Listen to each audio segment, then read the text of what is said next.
शान्ताकारं भुजगशयनं पद्मनाभं सुरेशं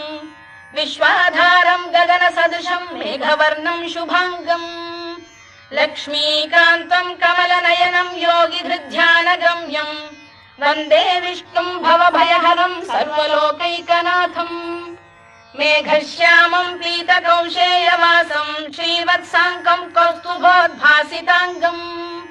पुण्योपेतं पुण्डरीकायताक्षं विष्णुं वन्दे सर्वलोकैकनाथम् नमः समस्तभूतानामादिभूताय भूभृते अनेकरूपरूपाय विष्णवे प्रभविष्णवे सशङ्खचक्रं सकिरीटकुण्डलं सपीतवस्त्रं सरसीरुहेक्षणं सहारवक्षस्थलशोभिकौस्तुभं नमामि विष्णुं शिरसा चतुर्भुजम्